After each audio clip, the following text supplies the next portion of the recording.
Bullshit.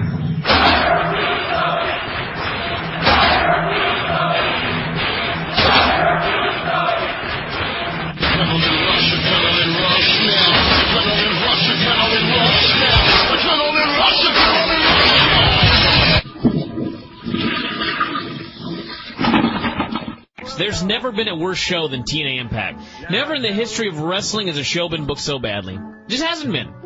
I don't want to hear about Nitro. I don't want to hear about Thunder. I was there for the end of Thunder. It was so much better than this. Not to mention the fact that WCW, as I've mentioned a million times, yes, they had a fall. But guess what? They fell from a peak. TNA has not had a peak. No. And they never will at this rate. It's one long, horrible valley. I will hereby make this prediction right now, and we won't be able to verify this as they don't release numbers, but I think that based on feedback, we will find that I'm pretty goddamn close. 12,000 buys. 12,000 buys. That's all the show is on Sundays. And that may be high. I was going to say 12. That may be high. I just watched that show, and I just thought, who would ever buy this show? I have no idea. I bet Crumbly doesn't even buy this show. He's a big talker, but I bet he doesn't even buy this show. He'll get like a torrent or something. He will watch this show for free because he cannot bear to spend $30 on this shit. And it's in 3 days.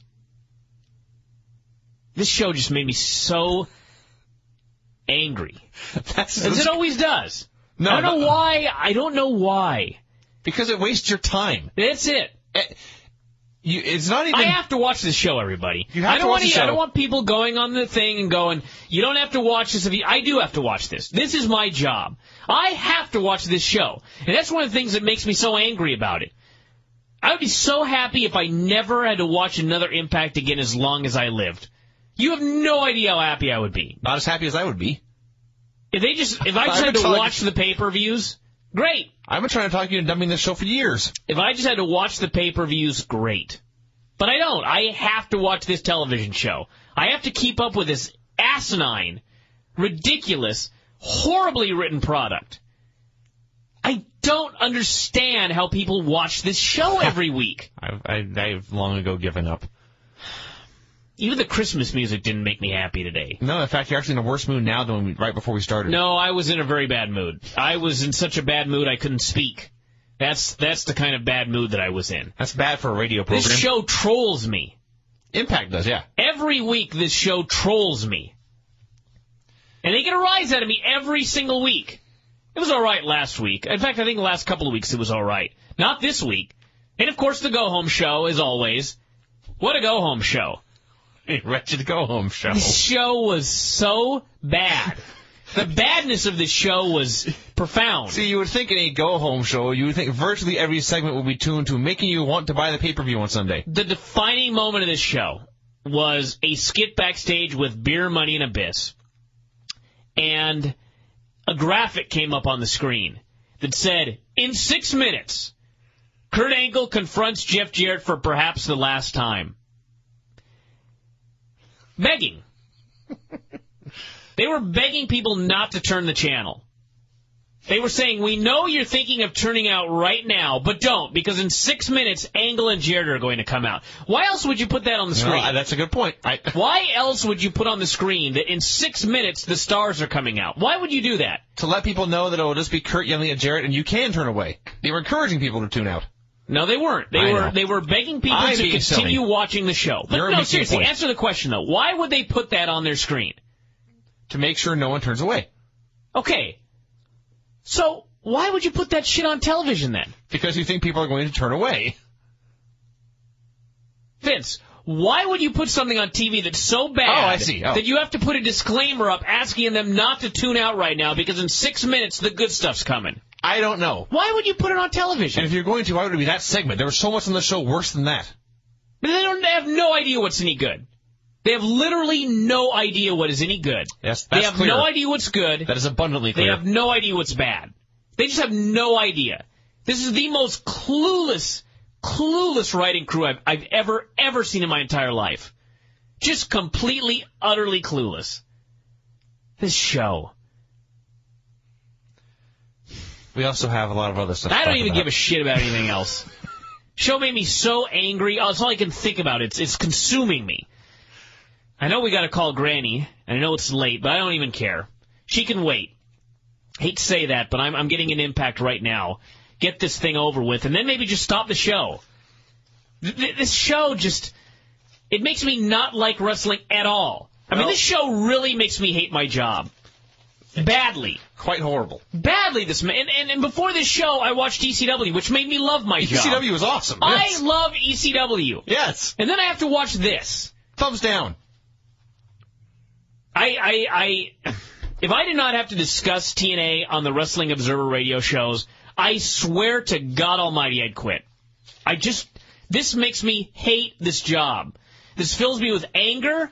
This fills me with rage. This is not good for me. 2 hours of my life I have to waste every Thursday night watching this shit. You know, I drank during these shows. Almost every single time. And several times in the last hour I kept reaching over for the bottle to realize it was now empty. 2 hours of my life every week I have to spend watching this godforsaken show. And you know what? It actually opened with a good segment. And it was so amazingly downhill from there. Bubba came out and basically gave a pep talk to all of the frontline guys. And then the Mafia came out and invited them to join them. They had 60 seconds or they'd have signed their death certificate. So Bubba came out and cut this great promo about how the young guys were the future and the old guys had raped every company that they worked for. Started talking about, I'll talk about more about the code later, but anyway. Then, of course, the Frontline came out and got into the crowd, and Rhino did a promo saying that Sunday would be the end of Kurt and TNA. Said he was one gore away from the unemployment line. He said if Kurt didn't believe that, he'd believe it later tonight when he kicked the shit out of Sting. This was the best young guys versus old guys segment that they have ever had. Yeah, actually, I guess it would be. We've mentioned it before. Brother Ray is an awesome, awesome promo.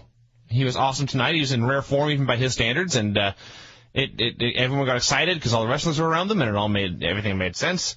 Well, with the exception of the code and the part where Ray said, "We're bad guys, but not when it comes to doing the right thing." A sentence that I do not understand.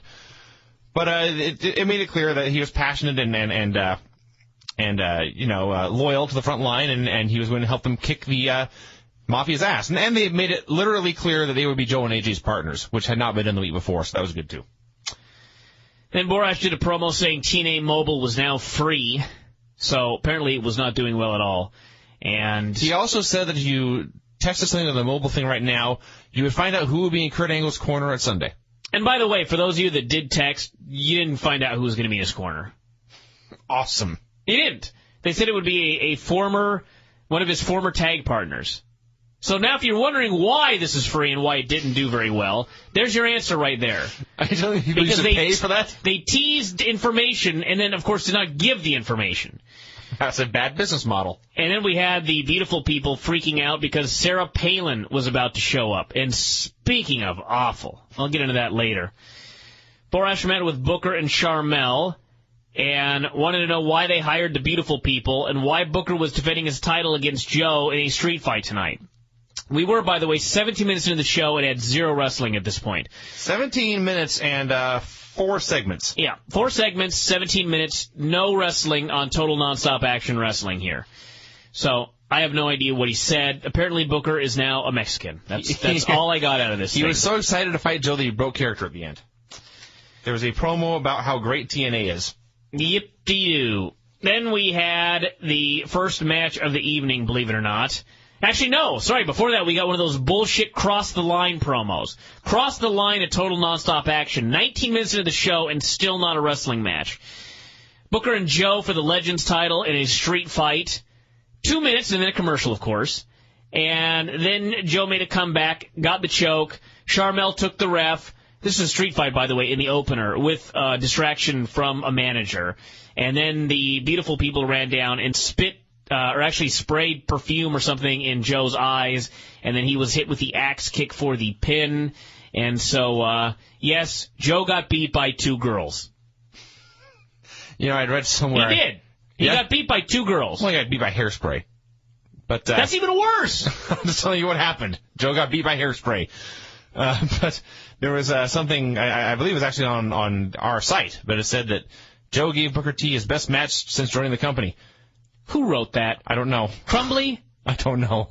Jesus. It was a false statement. The Mafia was cackling backstage. This was one of the rare good segments on this show. Sorta. Scott Steiner cut one of his promos, one of those promos you have to watch about 3 times. One to listen to him, and another time to watch the reaction of everybody else in their complete befuddlement.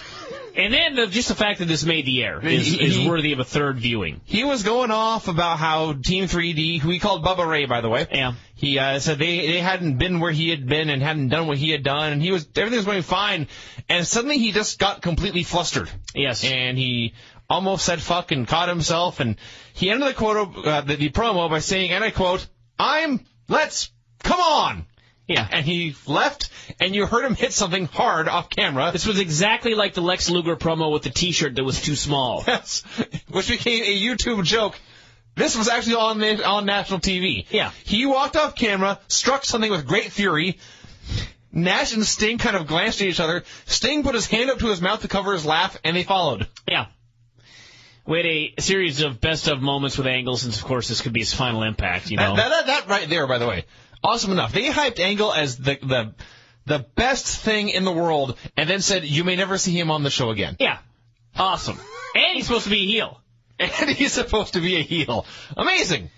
Lauren was trying to console Joe backstage as he sat there with a towel over his head like a complete loser. And then Team 3D walked in and told him to stop being a pussy. They said he lost a match, big deal. And then we got a fantastic moment as they explained that Flair had been the world champion 16 times, meaning he lost it 15 times. Apparently he is still champion. And the fact that they had been tag team champions 20 times meant they lost it 19 times. And I checked their large waists. There were no belts there. No. Bubba Ray can't do math. I thought I was bad at math. Wow. Everything else about the promo was fine. They gave him a pep talk. They said everyone loses once in a while. It's how you got to get back up and get back in the game. Team 3D was a shining beacon of light on this show. They were. Think about that, everybody. They have taken the place of Jim Cornette, who used to be the only good thing on the show. Now it's Team 3D. ODB's angle with Roxxy and Taylor Wilde. The worst segment to ever make television. I wrote this. I wrote that in the 15 years that I have been doing this newsletter, actually 13, almost 14, I have never seen a segment as bad as this. I don't even know where to begin. Don't even talk about it. I refuse to acknowledge this segment. It was the worst thing ever. And, by the way, we got a segment later that was even worse, if you can even believe that. I don't. Abyss was trying to kill James Storm backstage, and they talked him into having a drink.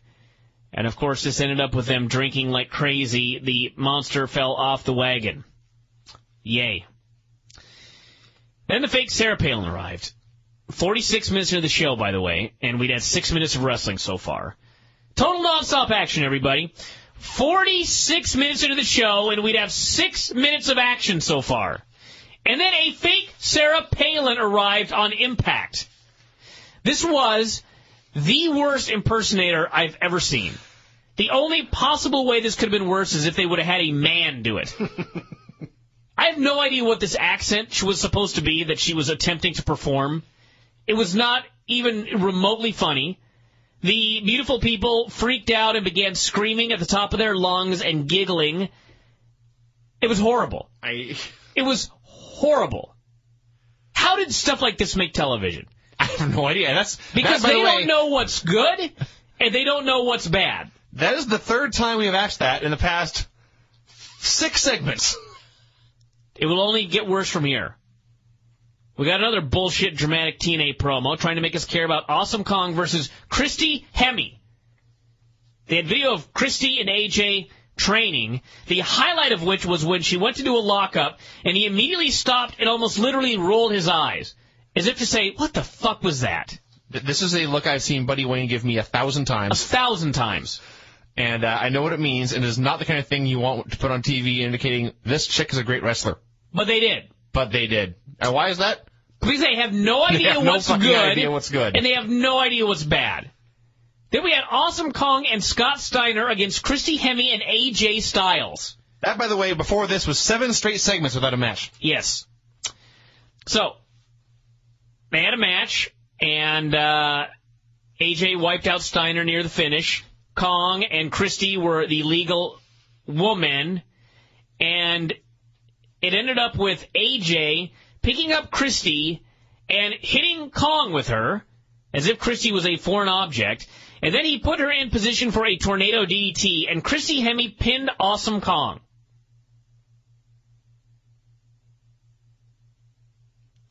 I just short-circuited. You just broke. You cannot handle this appearing on TV. This is not the worst thing on the show. Christy Hemme pinned Awesome Kong. Because they were stupid and booked this match in the first place, they then realized not one person on the earth will believe Christy can win this match unless we show her pinning Kong. People are going to say, Brian, why are you so mad that Eric Young did not get the pin later, but you're angry that Christy Hemme got the pin on Awesome Kong in this match? This match never should have been made. There never should have been a scenario where Christy Hemme was going to pin Awesome Kong. Yeah. Essentially clean. Basically, sort of. Christy Hemme pinned Awesome Kong. She hit her with a move and pinned her. This was idiotic. I assume this means Christy's not winning on the pay-per-view now. No, I hope she pins Kong. Clean. And wins the title. Now, who gives a fuck now? The backslide. Just kill this company. Just kill it. Put it out of its misery. So, then we had Angle meeting with Foley, telling him if he screwed him at the pay-per-view, Foley would never walk again, and Foley said he was just there to make sure this match was one-on-one, and Angle said, well, fine, I'm bringing my own guest something or other. Somehow, Kurt said he wanted it one-on-one. That's why he was bringing someone in his corner. And apparently the main event Mafia has been banned, but he can bring someone else. So he announced there would be a mystery person in his corner. The key here is that this is where he introduced it, and a half hour earlier, JB was saying to call the mobile thing and you could find out who it was. Yeah. Bad. That didn't even enter my radar. Well, it didn't. On the level of badness on this show, that didn't even count. Well, I caught it. Then we had Beer Money and Abyss still drinking backstage. They were all hammered. This was by far the best thing on the show. They looked like they were having so much fun. Until the part where Jackie was forced to sit on his lap and give him a kiss, and Abyss, who was supposed to be a big, tough babyface, said, does that mean I'm not a virgin anymore? Right. Can you possibly find a way to make this man less cool than he already is? Well, they did. A big, fat virgin? He's now a big, fat, stupid virgin. I don't write this stuff, everybody. Who can't hold his liquor, by the way? Who can't hold his liquor? My God. My God. He is less cool than you right now. I totally agree. How could such a thing have been created on national television? If you and Abyss went out, you would have a better chance of getting some than Abyss. God, I would hope so. Jesus. I see that with hesitation. Jimmy Rave and Sanjay Dutt and the Terrorist against Eric Young, Consequences, Creed, and Jay Lethal. Of course, by sheer coincidence, random chance, Shane Sewell was the ref again. Yeah. And the Sheik finally said, Jesus Christ, this is bullshit. And he finally went over to the announcers and said, look, it's Shane goddamn Sewell as ref. I'm not having any part of this. And he stayed at the announce desk the entire time. So, of course, that left it 3-on-2 advantage babyfaces. Right. Because these people have no idea what is good and what is bad. So then, these stupid motherfuckers, they had the finish, which was Creed hitting Rave with a TKO for the pin. Immediately afterwards, the mad Iraqi goes and starts beating up Young. Eric Young. Eric Young, everybody. And what did I ask? Why is he beating up Eric Young? And what did you respond? Well, Brian, Eric Young is getting a title shot this Sunday. So why did Eric Young not win the match? Because, Brian, these people have no idea what they're doing. This, by the way, this even more than the Angle cornerman thing. This is even more off the radar than that, but I have to point it out anyway. The Sheik was at the announce desk talking about Shane Sewell and talking about how we all know what he did in Puerto Rico and we all know what he did in Canada. I have no idea what this man did in Puerto Rico and Canada. One time Cornette said he wrestled there. Woohoo!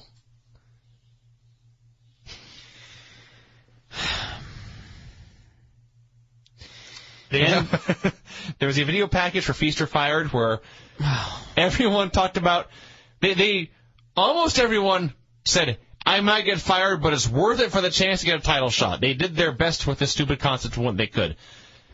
But not Chris Sabin. Chris Sabin, who may be my new favorite wrestler for this, he said, and I wish I had written this down, but this is very close to what he said. Feast or Fired is a special time of year when grown men in tights fight over boxes on poles. It was like very, very close to that. Yeah. Just everybody here knows what a clusterfuck this is. He couldn't even pretend to take this seriously. For anybody that thinks that, like, we're too hard on TNA and that we're mean, get real. The people who work in this company are so well aware of what a ridiculous cornball clusterfuck this place is. That is why people are leaving, and that is why this spring there will be an even bigger number of people leaving, provided WWE wants them. Or they may just quit and go to ROH, who knows. Or they may just get out of the business. Sell cars. I swear to God, I'd just get out of the business. If I were a wrestler and I were with TNA and my contract was going to come up, I would just... Yes. I'd go back to coaching gymnastics full time. Anything. I could not work in this place. Wash dishes. So, then what did we have? Sting promo. No. Oh, yeah, Sting. It was not much to it. He's all wrought up. He's distraught over the AJ Styles thing, but he says he'll be part of a family at the show. So then we had more with the beautiful people and the fake Palin. This was the new worst segment I have seen in almost 14 years of covering professional wrestling. The only good thing about it was Booker T called the fake Sarah Palin a yak. That was literally the only good thing about this entire wretched segment. Vinny, now that the show's over, what was the point of the Sarah Palin thing? I have no idea. Not a clue. I don't know what it led to. I don't know what it produced. I don't know if they thought people would tune. I'll tell you what it produced. Bad television. It produced some very, very bad television. I have no idea what any of it accomplished. I will, however, disagree with you. ODB's angle was worse than this. I don't know. I do. At least this had Booker T calling Sarah Palin a yak. Well, that's true, but the first one didn't. There was one positive segment in this. The first one had a horrible Sarah Palin impersonator and girls screaming and acting giddy over a fake Sarah Palin. That was bad. That was worse than ODB's angle. No, ODB's angle was worse. I'll tell you why. Okay. I'll tell you why it was worse. Because there was not a single redeeming thing about it. What was redeeming about ODB's angle? Because I cackled when at the very end Roxxy said, "We'll fuck those bitches up," and they had to bleep the whole thing out. That was funny. That made you laugh. Yeah. I disagree with you, but it was so ridiculous. But I will accept that argument. They used the line, "We'll fuck those bitches up" on TNA. Well, and then, of course, we didn't hear it because they had to bleep the whole thing out. Well, that's so why bother saying it? That is Roxy's gimmick. Roxy's gimmick is that she's a potty mouth. Awesome. Taylor's gimmick is that she's poor and makes her own clothes. Awesome. ODB's gimmick, I still don't understand what she is. It doesn't matter. That was one funny thing. Apparently you don't understand how bad this was, so I must revisit it. ODB was sitting back drinking. Her first question was, I'm not making this up, "So, Roxy, what's your story?" "So, Roxy, what's your story?" And Roxy began to explain that she's from Boston. She was wearing a shirt that read "Dorks are hot," and she said she liked to play video games and watch movies. I'm supposed to want to see her fight now? Really? And then it got to Taylor, who looked ridiculous, and she said she had made this dress by herself as a tribute to ODB for Christ knows what reason. And then ODB was her usual noxious self. That was worse, Brian. ODB's angle was the worst thing I ever saw. "We'll fuck those bitches up." Then we had Rough Cut with LAX. This was good. This again, they do these. This I said it last week, and I didn't mean it because last week's show was all right. But this should have been 2 hours. Yeah, this should have been the whole show. Perhaps a minute, and it's Homicide. A minute, 30 seconds. Whatever, but it did not go long enough. But it was Homicide and Hernandez talking about how much they love wrestling and how much it means to them when fans tell them they appreciate them, and all their friends talking about how hard they work and stuff, and it was awesome. Then we had the final Abyss beer money segment where they broke a bottle over Abyss's head at the end. This was, by the way, when they were begging us not to change the channel because the main eventers were coming out in 6 minutes. So they broke this beer bottle over Biss's head, and then they were cutting a promo on him about how they weren't going to lose their belts at the pay-per-view. And in the middle of this promo, they went to commercial. Right. They didn't even wait until the promo building up the pay-per-view was over to go to commercial. No. They went to commercial in the middle of the promo. Yeah. A serious question here. This is as God is my witness, is a serious question. Why bother with this show? I have Not no me idea. And you, not me and you. Why does TNA bother with Impact? They must think it's good. See, we were saying all show they have no idea what's good. I think that's the wrong thing to say. Because if they had no idea, they would be trying all sorts of different things, whereas they're trying shit. They just think their shit is good. But I don't understand why you waste all the time and expense of creating this show every week. I don't either. If it is going to be so ineffectual. I have no idea. Why would you cut away in the middle of a guy building up a pay-per-view match unless you're just a goddamned idiot? The answer to that, I think, this is the best answer I can come up with. They ran out of time on the show because they only have 2 hours. Rather than cut something, rather than reshoot anything they had in there, they just cut it off in the middle. So the answer, I guess, Brian, would be that they're lazy. Why not just run a pay-per-view every month? You'll get the same 25,000 people. They did before. Their pay-per-view buy rates before they had television. And their pay-per-view buy rates when they've got 1.5 million viewers are the same. So why no good. bother with the television? I don't know. I don't get it. I don't know. What, to sell your pay-per-view that nobody, or your video game that nobody bought? To plug your house shows that the attendance is cut in half after you go there one time? Why do you have this show? I don't get it. I don't know. Just run your pay-per-view, get your 25,000 viewers, and quit making people suffer through this shitty, useless television show. You know, very, very early in the show, they were talking about what was going to be on, and they mentioned very quickly under the breath that it could be Kurt Angle's last Impact ever. And you and I had the exact same reaction. We had heard the words, last Impact ever! And we sat up, and we rewound it, and then we heard the whole thing, and we went, oh, and we lurched back down. So Angle came out and cut a promo on Jeff Jarrett. Actually, no. Kurt Angle came out and he said, I'd like to call out Jeff Jarrett. And as soon as he got to the second T in Jarrett, the instant he said that, Jarrett's music played, Jarrett comes out with a mic and guitar. Apparently, he had been hanging out by the entranceway just in case Kurt Angle happened to come out and call him out. Well, of course he was. There was an alert that they were coming out in 6 minutes. Yes. Now shut the fuck up. I need to get this over with. Angle came out and cut a promo on Jarrett, which is in fact what happened, thank you. And he ran him down. He talked about how he was going to kill Rhino. He was going to move on and kill Foley, and then he was going to move on to Jeff. And he talked about how when all was said and done, he was going to own his company and own him. And he said he had never been like this, so out of control that he didn't know what he was going to do with Jeff when he got him in the ring. Angle's delivery was phenomenal here. However, for those of you not paying attention, they're not wrestling on Sunday. No. They're not wrestling until January. And, in fact, not only are they not wrestling till January, they flat out said they weren't wrestling till January, and they plugged that pay-per-view. Why would anyone buy this show Sunday? I have no idea. Why would you not wait for the big show? I have no idea. In fact, they told you with that 6-minute deal that the main eventers are these two men, and they're not wrestling till the next show. So why would you buy Sunday's show? I wouldn't. I never would. It was dumb. And then, just to make it both stupid and tasteless, he also referenced Jeff's dead wife again. Lovely. Great. Now I can't wait. Jeff don't care. Apparently. Scumbag. That's right. What did AJ say? That's right, I said it.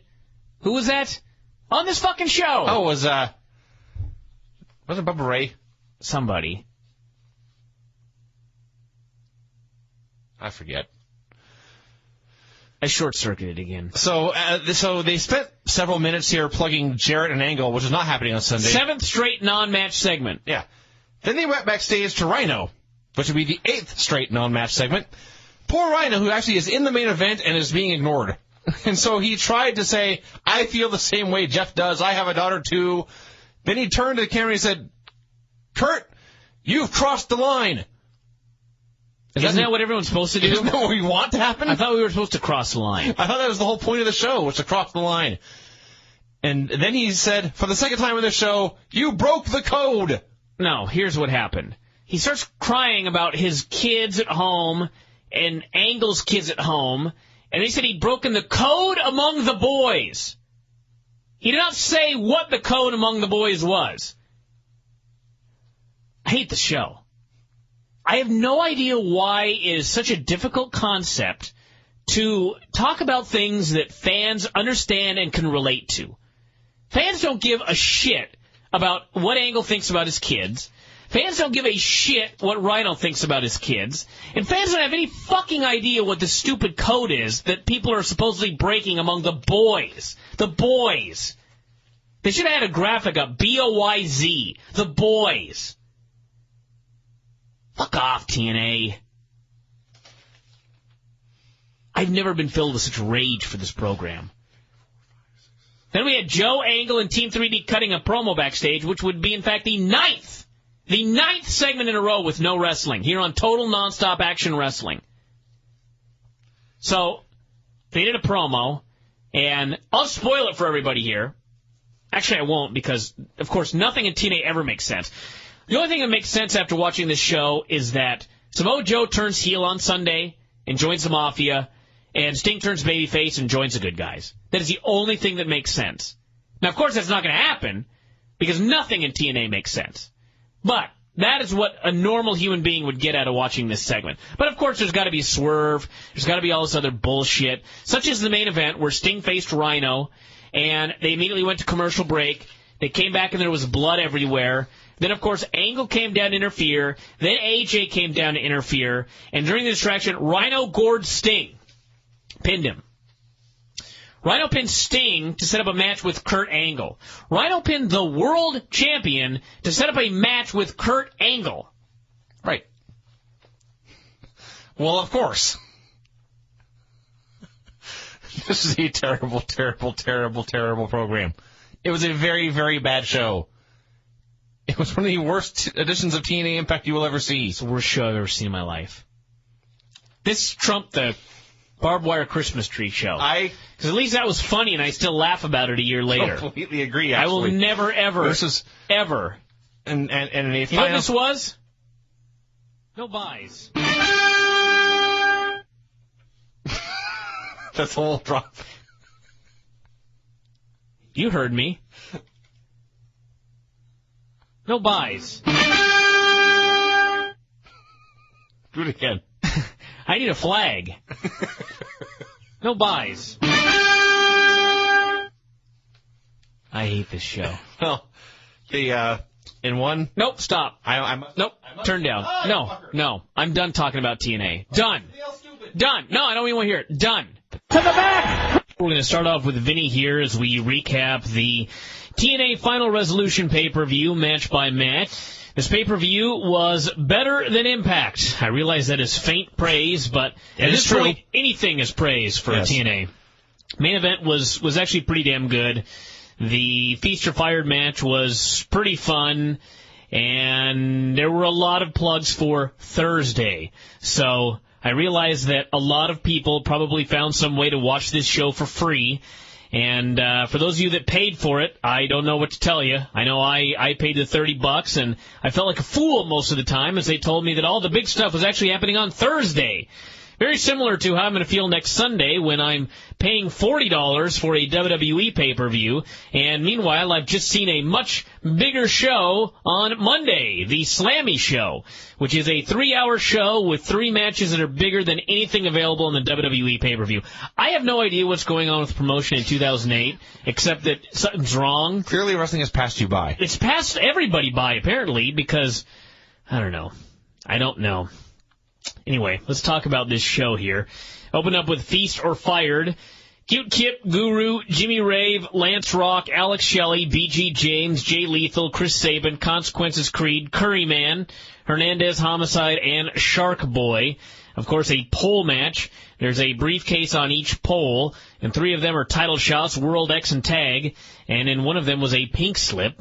Why anybody would risk their career for this match, I have no idea. And well, Brian, Don West tried to explain that. And what he said was, and I'm not making this up, for most of the guys in this match, is the only chance at a title shot they will ever get. All right, let's see.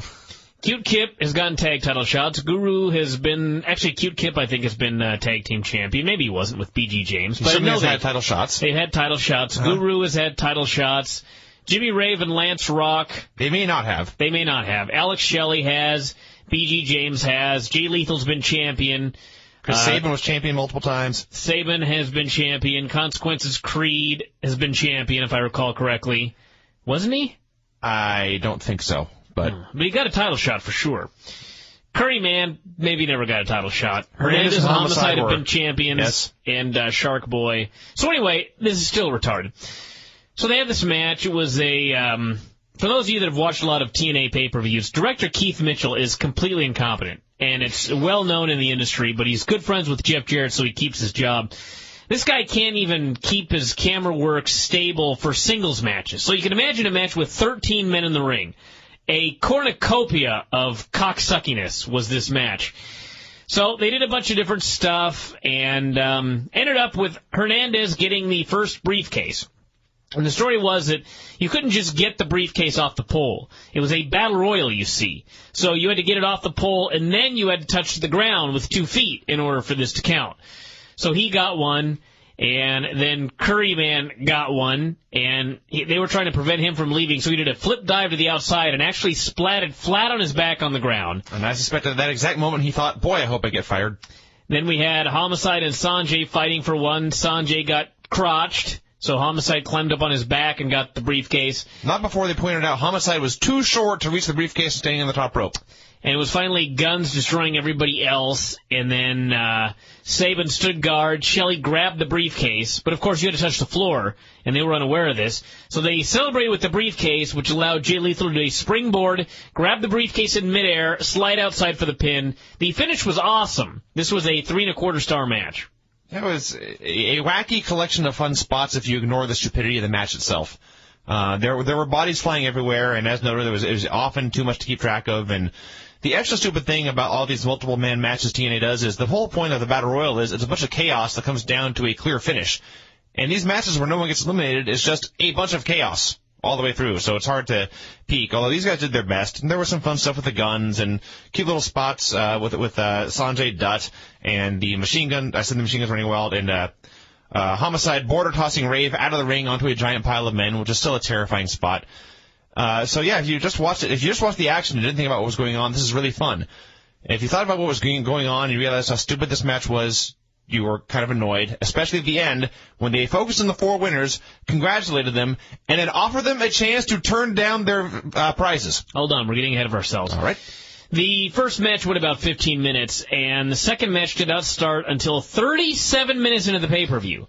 Total nonstop action. We had one match in 37 minutes, and it was a 15-minute match. Now, how does that happen? Well, angles. Plenty of angles here on this pay-per-view. Borash did, in fact, allow them all to vacate their briefcase if they wanted to, which, of course, if you're going to do that, why would you be in the match? Why would you be in the match in the first place? Why would you have grabbed the briefcase? Why would you? Yes, why don't you, what Chris Harris did last year, get up top, change your mind, and climb back down? Yeah.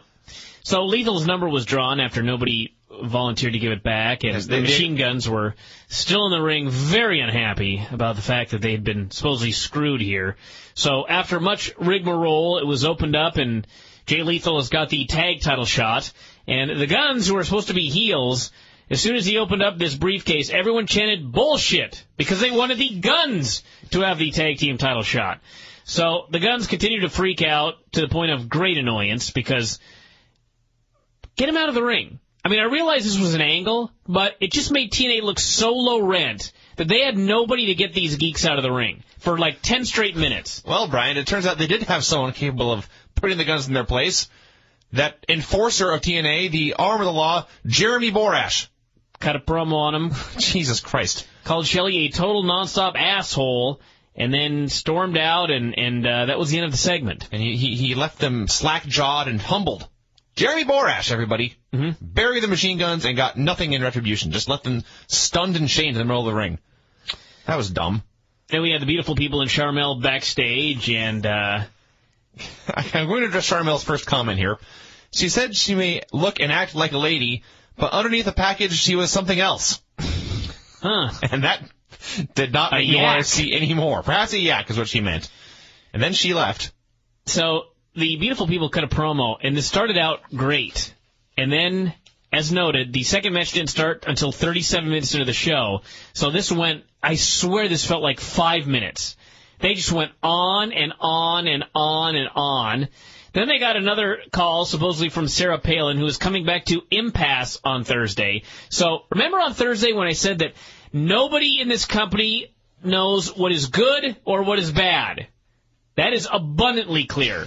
They thought the Sarah Palin thing was good, when in fact it was bad. It was bad. They think that it was good that she did not know that this place was called Impact. That is bad. So, anyway, she's coming back on Thursday, and even Cute Kip thought this was retarded. Yes, Cute Kip finds this whole angle below him. He is so awesome when he's just in the background reacting to what the beautiful people say. If you go back, for those of you who have seen the award-winning Paper Bag Bandit, when you watch my buddy Sean, who plays the sheriff's deputy, and he's in the background as Brian and I are hatching a nefarious plot to basically to frame a bandit, Sean's in the background reacting to everything. Cute Kip has the same shtick, and it's great. Then we have the second match, 37 minutes in, Charmel and the Beautiful People against ODB, Roxxy, and Taylor. I refuse to give this match a rating because in the middle of this match, I did in fact walk out of the room. This is my new, it's what I do now to avoid having my mind ripped apart by the idiocy of TNA. They had a match, and it started with, you had 3 girls against 3 girls.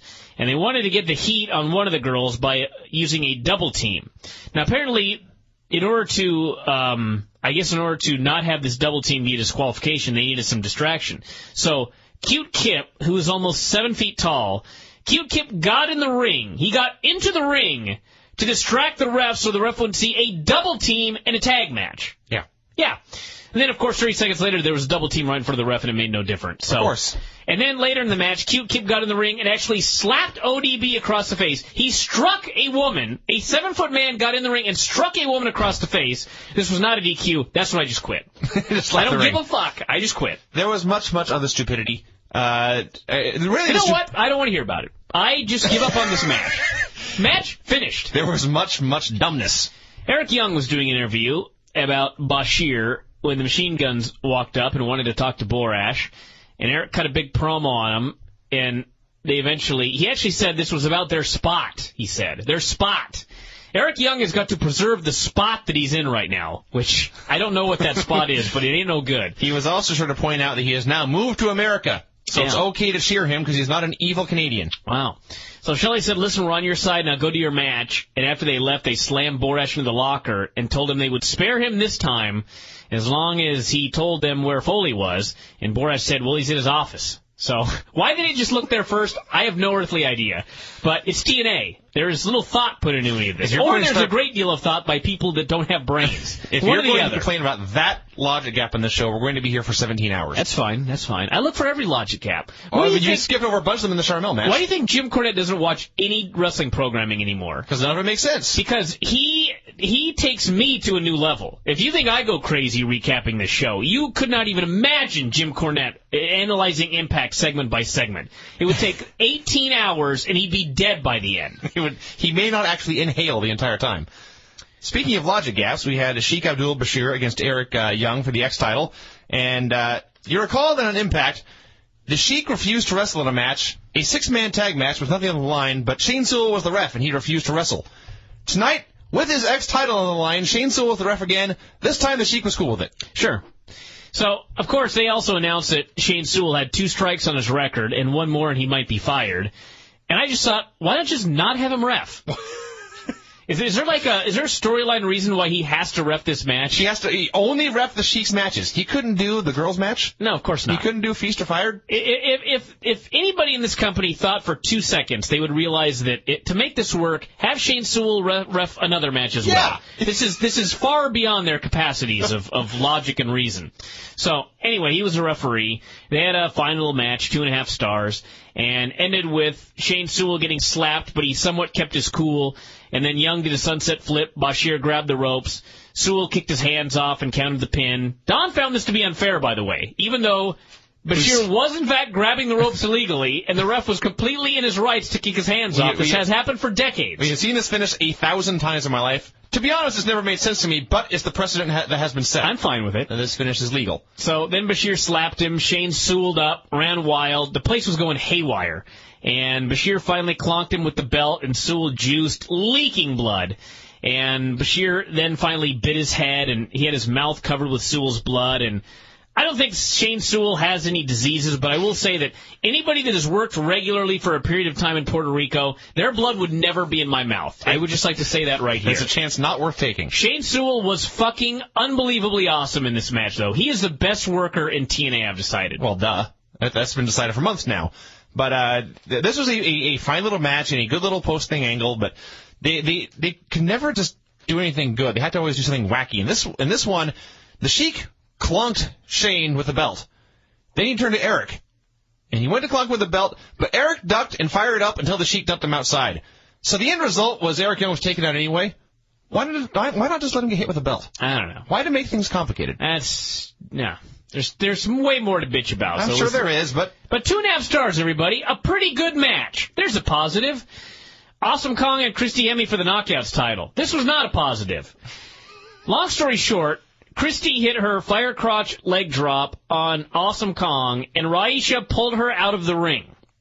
So, the story they repeatedly told was Christy Hemme was about to beat Awesome Kong clean. Women's division's dead.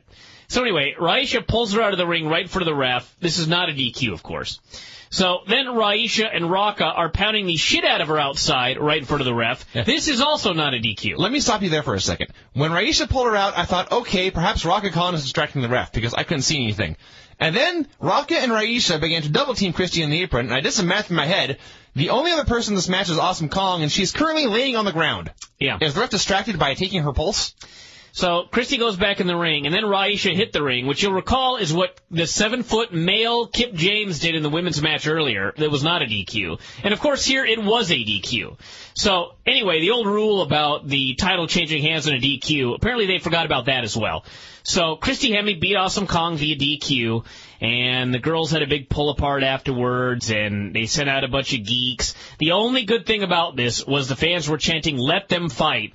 So even though I have no desire to ever see these two wrestle again, the fans do. So I will defer to the fans and say thumbs up for booking that pull-apart. There was a point where, of course, the whole story of this little feud is that Christy is the Playboy model, the pretty girl who is now trying to become the legit, serious wrestler, and the problem is that's largely true. And there's a point outside where she went for a kick on Kong, and Kong caught her foot and pushed her backwards, and Christy took a bump on the floor. And Christy's head hit the very edge of the pretty black mats, and if she had been 3 inches to her right, her head hits the concrete, and that is bad, bad times. Please be careful with this girl. Beer Money against Matt Morgan and Abyss for the tag titles. I was very annoyed early by Beer Money stalling for seriously about 17 straight minutes. And it went past the point of good heel heat for me into just complete annoyance. But at the end, the place was going haywire, so I will defer to the fans once again and say, fine job, Beer Money. And in fact, the finish of this match was awesome. They had an average match, 2 stars, but the finish was great as we had Storm getting the beer bottle, Abyss cut him off, and he was about to hit Storm with the ball, but Jackie jumped in the ring to beg off, which, of course, by the way, was not a DQ, but we'll just move on. So, as she was begging, Storm, who was behind her, took Nux out of his tights and slid him on. And when I say this was straight out of Memphis in 1975. Yes. He reached dramatically into his pants, he pulled out the Nux, he raised his hand as high over his head as he possibly could, he slid them on so that astronauts could have seen this, and the fans were screaming in either anger or terror, one or the other. And, of course, then he punched Abyss in the face, made the cover, the ref counted the pin, and the finish was just, it brought utter joy to my heart how awesome this was. Beer Money is just the best. I too, was annoyed by their stalling at the beginning, but I will say this. I think they may know more about wrestling than you and I do. Well, they're pretty good. So I will defer to them on that. And the match itself was fine. Finish was good. And again, they can never let anything alone in this. They have to find something to annoy me. So in here, what it was Mike Tenay, in the middle of this encounter for the Tag Team Championship of the World, very casually mentions that the X Division belt has been held up and they'll deal with it on Thursday. Just slip it under the door. Wow. Another championship has been held up. It's in dispute. And they mentioned this as a throwaway line during another match. Well, who cares anyway? That's apparently the message. Don't care, anyone. So the Machine Guns met with Foley backstage and had a great idea about how to mend fences, and basically Shelley wanted Foley to hand the tag title briefcase to him. Alex Shelley and Mick Foley were awesome in this segment. Awesome! And then after they left, Foley said he'd take it under advisement, and he told Lauren after the Guns left that someday that young Shelley was going to get what he deserved, and it would happen under his watch. And he said, it will not happen tonight, however, Thursday. To which Lauren replied, Thursday? As if to say, what is Thursday? Apparently forgetting that they have a weekly television show Thursday. This actually is completely realistic because I guarantee nobody watches the show in TNA. I bet they have no idea what day iMPACT is. I was going to say, perhaps she thinks they're live. Yeah. I mean, they just think that she thinks they do 2 shows every other Tuesday night. Yeah. So, anyway, again, we spent $30 for a plug for Spike show. Machine Guns came out again, sat chairs in the ring, just like on Raw. Cornette came out instead and said they need to leave right now or they would be in trouble. And Shelley wanted to know what he was going to do about it. Made a couple of jokes. Said, what are you going to hit us with, a tennis racket? Do we look like the Midnight Express? Do we look like the Rock? Actually, I think they said Rock and Roll Express. Anyway, Cornette said he was going to get the baddest security guard he had to fend them off. They didn't care. So then the lights went out. The word suicide appeared above the ring. A man slid down to the ring on a cable and beat both men up. And I swear to God, as I was typing what was happening, they had already cut to the back. Yes. So this was like the lamest debut I think I've ever seen in my life. And I'm sure I can think of something lamer, but it was lame. You know what killed it for me was the zip line. The so line, ghetto. Well, it looked lame, and you and I have both of the same reaction, a hearty belly laugh, which I don't think was the intent. But all I can think was, okay, so you're at the carnival here. You're at the circus. You're in the trapeze, swinging down to the ring. When you get there, there's still 2 guys who are going to kill you. Way to go! And also, this wasn't that high. I think at his highest point, he was maybe 12 feet above the ground. But you know, as far as I could tell, he had this wacky device he was holding onto by his hands. And if his hand slipped, he could have been hurt. That was a stupid, dangerous thing. And the only payoff was it made us laugh, which I don't think was the payoff they wanted. Angle and Rhino, or if Angle won, he got Jarrett in January, and if he lost, he had to quit TNA. Rhino came out with Foley, and Angle came out with nobody. Yes, after plugging twice on iMPACT and earlier during the show that he had a mystery corner man to take care of Mick Foley, he came out alone, and nobody mentioned a thing. And they had to make sure that we knew the match would not end until this man came out. So they had this little match. I gave it 2 3/4 stars. It was fine. They did some stuff. Actually, it was funny because Rhino had mentioned that he was about to up the violence. And then the match started, they started doing headlock takeovers. The violence was notched down. Where is Jim Cornette? You know what I would pay to have Jim Cornette come over and watch an iMPACT pay-per-view with me? I would chip in. My life savings, I would pay for this. The only flaw is that you'd have to drive in. That's true. I'd have to pay for his trans, too, which actually may be my life savings. So, anyway, they had a match, and Angle went to grab a chair near the end, and Foley told him, you do that, and you're out of here. This is after, of course, they had a ref bump. Of course, ref bump. So suddenly who should head to the ring but Al Snow, who responded by slapping Mick Foley. So Foley went to talk to him, which allowed Rhino to take a chair shot to the head for the pin. And Angle grabbed the mic afterwards and told Foley, and I quote, "You're next, you old son of a bitch. I am going to beat the shit out of you. Have a nice day." And the Al Snow thing, Al looked great for 45. I'll give him that. It's amazing. With that said, maybe he'll be there Thursday, but seeing as how this is TNA, I expect to never see Al Snow again. Have no explanation for what Al Snow did. I do not expect an Al Snow versus Rhino match, which a normal person would expect. I just don't think they'll ever use him again, because it's TNA. Anything could happen. I would not be surprised if he shows up. I would not be surprised if he is not even mentioned on Thursday. But all I know is that he walked out, and there were rumors there might be Terry Funk, and they could have thrown out a million names of guys, wrestlers who are out of work right now, not doing anything they could have brought in. But Al Snow walks out, and Mike Tenay summed up, I think, the feelings of everyone when he screamed, "It's Al Snow?" Like, this is the best we could do? Yes. For those wondering, it was supposed to be Frank Trigg, but of course they didn't clear with Trigg first, and he was unavailable. Welcome to TNA. I swear to God, I'm writing a book about TNA someday. You fool! Well, I've already determined I will have to be in my 100th year because I do not expect to survive it. But the title of the book will be Welcome to TNA, and it is going to be a recap of every impact. That's all it's going to be. Actually, I could just compile that right now. Sure. So. Then the Blonde interviewed Sting and his crew, and I got to say this right now. I run down TNA a lot and this and that, but I'm going to actually say something positive here. There's one thing TNA does better than anybody else in the world right now, and I believe that is Lauren. You never notice it because this is such a shithole of a program, but Lauren is the best backstage interviewer of any girl in wrestling. She's really good. Of any girl, for sure. Yeah. And well, yeah, except when they draw her into it, like when Rhino specifically tells her leave, or in this case, she looked at him and said, I should go, shouldn't I? And he said, yes.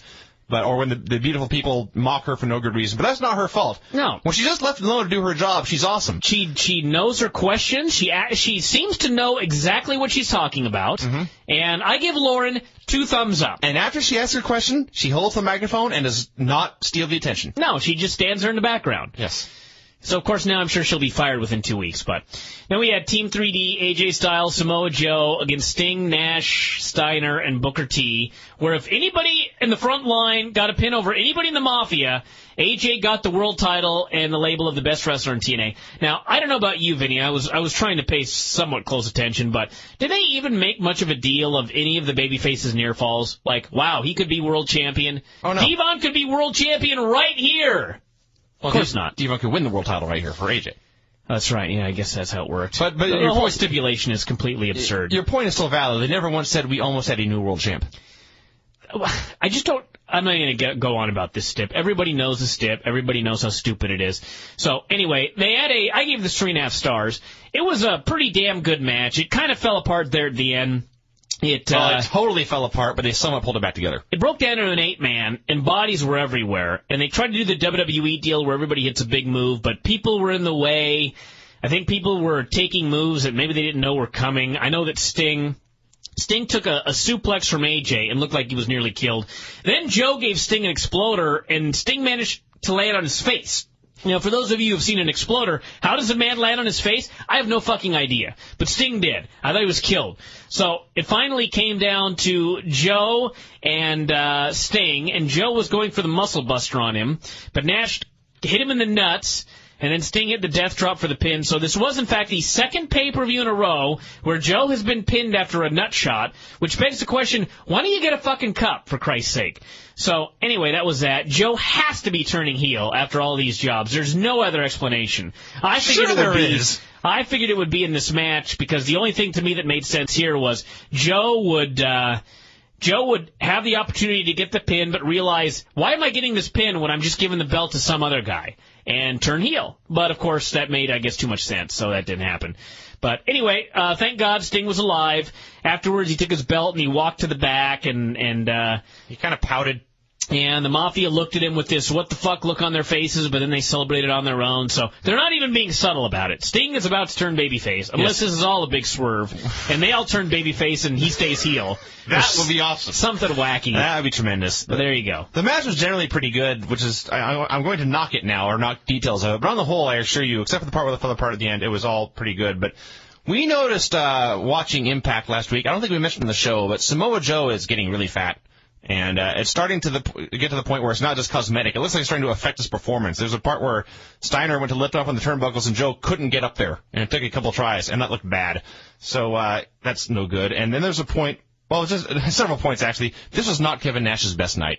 He tried hard. He was taking bumps like a real pro wrestler and everything. Actually, there was an awesome spot where Bubba Ray Dudley, of all people, went to give Nash a back suplex, and Nash did not want to go up. No. And he tried to deadweight him, and Bubba was like, fuck you, old man. Fuck you, you big fucker. And he got him up in the air and gave him the back suplex, and, I mean, he did it safe. I mean, there was no danger, so I just laughed like a madman, but that was great. Yes, and speaking of guys, we talked about guys taking scary suplexes. We talked about the stuff Sting took from AJ and Joe, and even in the beginning, there was a bit where Joe was just running wild with chops and forearms and kicks, and it doesn't sound that bad, but he was wailing on this old man. Just hammering on Sting. Yeah. I felt very bad for Sting by the end of this match. So anyway, that was the show, everybody. I give it a solid thumbs in the middle. Per usual TNA standards, there were not the great matches you normally see on a TNA show. But the opener and the main event were very good. So I think with two very good matches, you can give it a thumbs in the middle. But And the Eric Young match was fun, and the tag match was fun. So and the machine guns were awesome. The machine guns were always awesome. So anyway, that's the story. To the back! We're going to just get on with Impact. And I need to get a stopwatch, because my new idea is I will not spend a single minute more talking about this show than there was wrestling on the actual program. Now, for those of you wondering how much time was on this particular edition of Impact, if you recall, most shows this year have been around 21, 22 minutes. There was a show that was around 30 that was like a spectacularly long wrestling-heavy edition of Impact. This show, take a guess how many minutes of wrestling were on the show, Vinny. Less than usual. I will say 17. 17 minutes and 55 seconds of wrestling on this 2-hour program. Amazing. Better yet, starting at 9:58 p.m., it was 37 minutes between matches. They went 37 minutes between wrestling matches. 37 minutes! That is almost the exact airtime of ECW. 37 minutes between matches. Why do people watch this show? I don't know. I'm going to open up the phone lines later just so I can chit-chat with some people, because I enjoy that far more than reviewing this show. All right, so it is now 10 minutes into this show. That means by 27:55, we are going to be done talking about this program. All right. I refuse to spend more than 17 minutes and 55 seconds talking about Impact, so here we go. And by the way, I had an idea this week. Since there's a big to-do on the board about whether I should review Impact or not, and people are pitching a fit about the possibility of not reviewing the show, I thought of coming on here, and I thought of saying, here is the Impact review. Eric Young versus the Terrorists, 3 minutes, 10 seconds. Alex Shelley versus Black Machismo, 1 minute, 55 seconds. Abyss versus James Storm, 4 minutes. Sojourner Bolt versus Christy Hemme, 3 minutes and 30 seconds, which was, in fact, more time than Alex Shelley and Black Machismo got. Yes. And Brother Ray and Kurt Angle, 5 minutes and 20 seconds. Show sucked. Review over. Let's move on. No, hang on. Is that not what people asked for? There's your fucking review. I actually have a problem with this. If I must watch this bullshit, then I must spend time ranting about it. If you want to get the results and read the time limits, I'll just come over here at, what time is it now, 11:30? Yeah. I'll just come over at 11:30, we'll just skip right through the show. All right, well. But if I'm going to watch this show, then goddamn it, I'm going to talk about it. Oh, well, let's talk about this show then. Now, you know when people get drunk, they always say, I am so drunk, and they start repeating everything. I've done that at a Christmas party or two. All right, I just want to know if I've said yet that this show sucked. I don't think so. Okay, well, this show sucked, everybody. And it had 17 minutes and 55 seconds of wrestling. No buys. So, the main event Mafia came out, and today said the front line was this close to getting the belts at the pay-per-view, which would have given him, quote, the political clout they need. Yes, political clout and leverage. Please explain. Yeah, that's exactly what I wrote down. Please explain what this means. Why having the belt? First of all, why does having the belt give you political clout and leverage? Second of all, what are you going to do with this political clout and leverage? What does this belt have to do with anything? Does the champion get to make matches? Does the champion get to fire or not fire people at will? Perhaps the champion gets to book the show. What does Sting have? Because he's a champion. What extra does he have? I will tell you what he does not have, and that is star power. Because even though Sting is the champion, Kurt Angle is still the star of the main event Mafia. Well, that's true. So he cut a promo on Jarrett, saying he hated him more than any boss he'd ever worked for, including Vince McMahon. Said Jarrett tried to kill his career in TNA. He had to know that someday he was going to have to step into the ring with Kurt. Told Jeff to buy his kids some wonderful presents because their father would be dead in the new year, I guess. AJ came out and said Jarrett was going to kill Angle at the pay-per-view. He cut a promo on Sting. Wanted to know how Sting could possibly live with himself after getting a win over Joe in such a flagrantly screw job manner. Like there's never been a screw job in TNA before. There's a screw job in every single main event. This is a history There setting. was a screw job in the main event tonight. That was a precedent-setting event. I just like that as he is ranting about asking, is this the right way? Is this how you do things with honor and dignity? And as AJ is saying this on the ramp, there's a shot of the monitor, the big TV screen behind him of Kevin Nash nodding in affirmation. Yes, this was the right way. So, anyway, Angle grabbed the mic, told AJ to shut up and come say this to Sting's face. So AJ said, fine, you all get out of the ring and I'll do this. So they all got out of the ring. AJ got in the ring. They got in a brawl, him and Sting, and then the Mafia jumped in and beat him up. So, remember that, by the way, everybody. Remember that. So, then the entire front line, all 14 of them, ran down to the ring, including Joe with a steel pipe, because God knows he needs one at this point. They beat up all the heels, sent them packing. And Angle promised that one member of the front line would be taken out tonight. Clearly, he has the booking sheet. Apparently, he does. And then as the Mafia bailed, Mike TNA said, look at the Mafia bail! And I thought, yeah, they're outnumbered 3-1, and one of them has a stick. They are not cowards. During this match, I received a phone call. I left the room for 10 minutes. I came back. I don't give a fuck what I missed. Thank you. So we had Eric Young and Sheik Bashir. First match, 20 minutes into the show. So... This is a first-round tournament match for the vacant X title. They put the champion and the former champion in together in the first round. Yes. Does this happen in sports? Well, no. Of course not. No, the top two teams are usually put in separate opposite ends of the bracket so that they can meet in the final. Not to mention, Sheik Bashir, the former champion, was beaten in 2 minutes. So, what a champ he must have been. Yeah, the only thing you missed of any note was there was a meeting with Jarrett and Foley. Jarrett basically stepped down as owner. He said he was only a wrestler now and said Mick Foley was in charge. So that was all you missed. The Sheik came out. That's kind of a big angle, and they never mentioned it again throughout the entire show. They never mentioned it again. I never even knew till right now. Yeah, they never mentioned it again. Jarrett never even appeared again on the show. So yeah, that's what you missed. You leave a room for 10 minutes and you miss a major plot point. But anyway, so the Sheik came out and Mike TNA says, "Look at the towel on his head." And I thought, Jesus Christ, that's an offensive thing to say.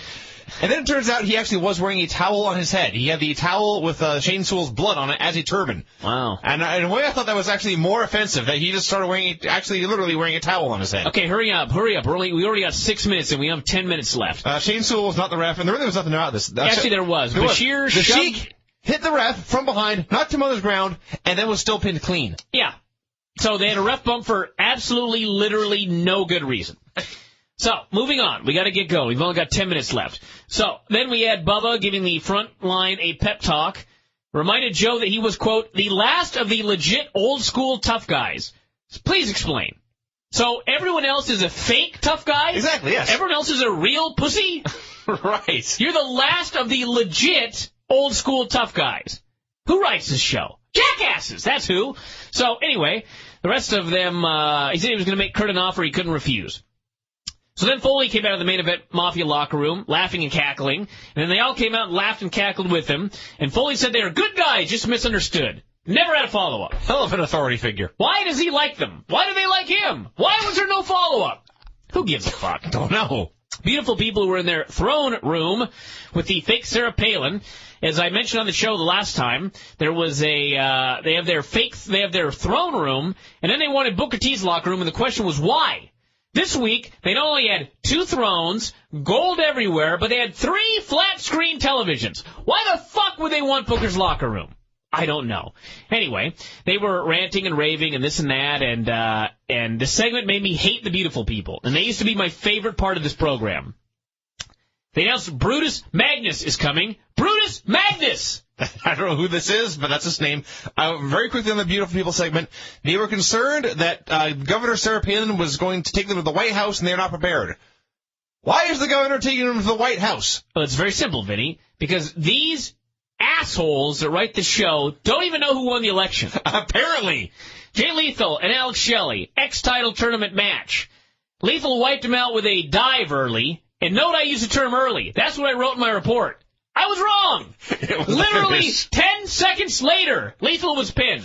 This match went less than 2 minutes. No fucking buys. He was hit in the balls and then pinned with a kryptonite crunch. A waste of 2 men. It was horrible. Then Suicide attacked. Then Suicide came down in a zip line, and beat them up and tried to use a move from the video game, and he fucked it up. Yeah. And it still aired on television. Yes. Way to go, TNA. Amazing. The zip line's got to go. Dude, everything about this has to go. The zip line is so unbelievably ghetto. I can't even explain the ghetto-ness of this zip line. The only thing, there needs to come a time when he comes down the zip line and they've got like a net waiting for him. Sure. Or just cut the zip line and he falls into the crowd. Something like that. So then we had the, and by the way, that is not a tasteless remark because the zip line, he is no higher than about 5 feet above the crowd. So then we had the segment here with Abyss and Matt Morgan. Morgan lectured him about his drinking. Ridiculous. And then Abyss said he made a mistake and would not do it again. He also said he thought Family Guy was real, and Morgan had to explain it's just a cartoon. They had a rough cut with James Storm. Best thing on the show. This was so awesome and so horrible. It was awesome because it talked about a story about being an amateur wrestler, growing up loving wrestling, and having to quit wrestling when his dad died to take care of his mom, and then he saw an ad for pro wrestling training and got into it and busted his ass and got to TNA. This made him the best hero on the planet Earth. He's a heel. And then the next thing we saw was him walking out to be evil. Storm and Abyss had a beer bottle on a pole match, and they had a bucket hanging from a pole that read, and I quote, beer on a pole. That's what it said. That is what it said, everyone. Yeah. Hokey. So, anyway, Storm got the bottle, but he ate a black hole slam. Then Abyss grabbed the bottle, but Jackie... I'm just going to read this verbatim so you can see how stupid this fucking thing was. Enjoy. Storm got the bottle, but as he went to use it, he ate a black hole slam. Abyss grabbed the bottle, but Jackie rushed in, stole it, raced up the ramp. She was stopped by Morgan. She tried to climb into the ring. She was too slow. Morgan got her, went to get her. Rude gave him a low blow. Rude whacked Abyss with a chair. Storm got the pin. Bad guys attacked Abyss. Morgan made the save, bounced him around. Storm cracked him in the back of the head with a beer bottle. That was the end. Actually, no, then Abyss made the save. Did he? There was one more save in there. I don't give a fuck. That was so much bullshit in 6 minutes of TV. 6 minutes? It wasn't even 6 minutes. Let's look into the times for that match. Well, there was the match. The match itself was 4 minutes. Everything after that was at least 2. Let's see what about that. So then we had Borash interviewing Sting and the Mafia about AJ's accusations that he was not an honorable man. Nash would not let him talk, saying he had discussed this Sunday. They agreed that the Mafia hadn't done it, the front line would have. That is their justification. Said the front line got what they deserved. Then Bubba went down to the ring and demanded Kurt come out, and he said no funny stuff and no gimmicks, which that's asking a lot from Kurt Angle, no gimmicks. So Bubba told him there was a potential for a lot of blood, broken bones. He said TNA could be destroyed. Then what? They'd have to head back to WWE. Everybody booed. So anyway, he said, I got an idea. Tonight, one-on-one, me and you, the losers group has to disband. Okay. He actually said that in that promo? Yeah. Because I didn't notice it until he was talking to Joe later. Yeah. So, yes, okay. Now, hold on a second. This is why the show sucks so bad. So, he goes into the locker room to explain this to everybody, and they all finally leave, including Devon.